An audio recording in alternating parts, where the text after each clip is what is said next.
Здравейте, ние сме отбор Cool Cats и днес ще ви представим нашият проект New Alexandria, като ще ви покажем SWOT анализ на проекта и User Stories в рамките на проектоитерация 3 отборна задача.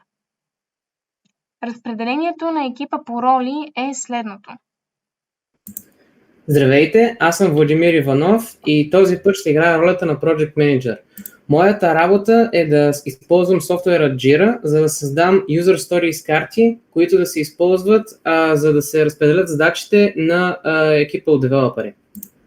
Здравейте, аз съм Никол Манолова и днес ще бъда в ролята на Product Owner.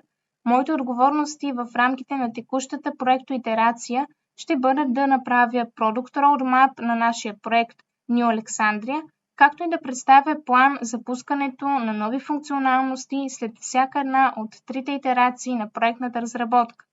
Така на потребителите ще се предостави работеща и завършена версия след всеки един спринт, а за разработването на Product Roadmap и плана за разпределение на функционалностите на приложението, ще използвам Timeline, Board и Backlog инструментите на Jira като професионален софтуер в областта на управлението на проекти с Agile методология на разработката на продукта.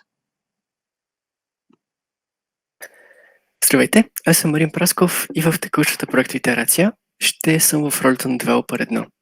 Моя основна задача е да създам различни UML диаграми върху едни от основните характеристики на архитектурата на нашия проект. Здравейте от мен, аз съм Митко Недялков и ще имам ролята на Developer 2 за тази проектоитерация и в нея имам за задача да създам прототип на приложението, което да включва функционалностите, които сме разработили до момента. Ще включва основните функционалности, както и някои функционалности, които тестваме, за да може да видим дали те са най-оптимални или нещо трябва да се промени и да се задейства за следващата итерация, за да може ефективно да напредваме с проекта. Здравейте, аз съм Стойко Кръстев и поемам ролята на QA. Като QA трябва да разработя тест план за тестване на цялото приложение. Този тест план трябва да съдържа рисков план за разпределение на отделните тестови компоненти от най-високо рискови към най-ниско рискови и тестови сценарии, които описват отделните тестови задачи, които трябва да се извършат, за да се тества ръчно приложението. Преминаваме към SWOT анализа на нашия проект.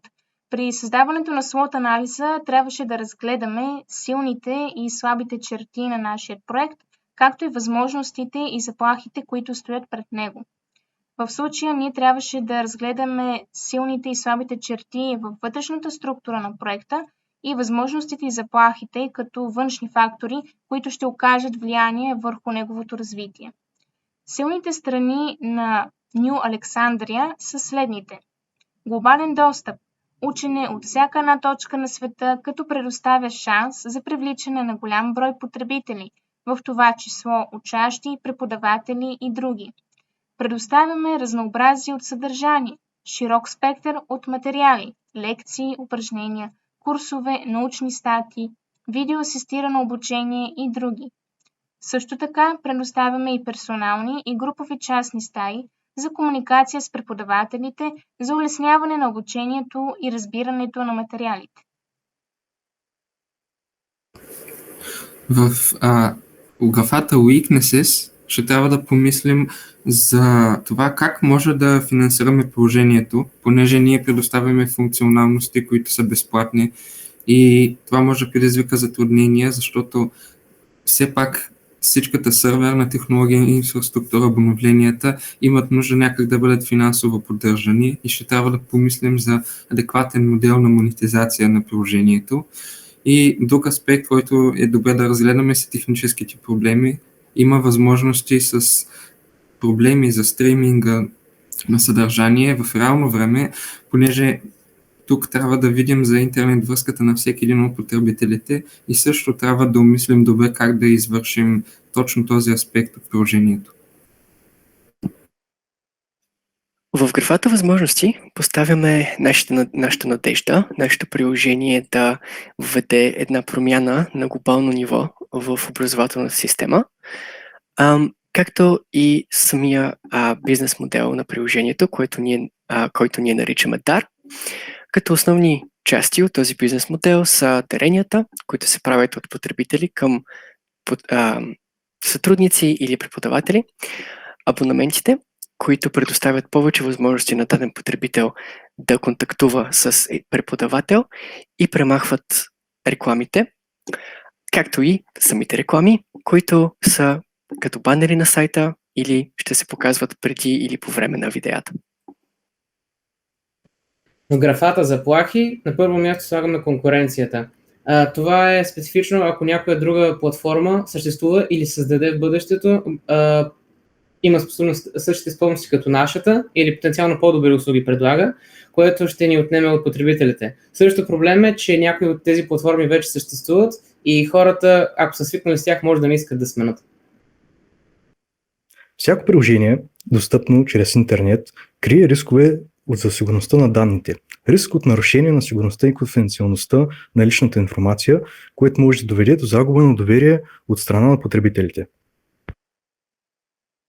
Преминаваме към ресурсите User Stories. Първият основен вид потребител на нашата платформа ще бъде ученик или студент. Като ученик, аз бих искал да имам възможност за регистрация и вход в системата, за да мога да получа персонализиран достъп до образователните ресурси.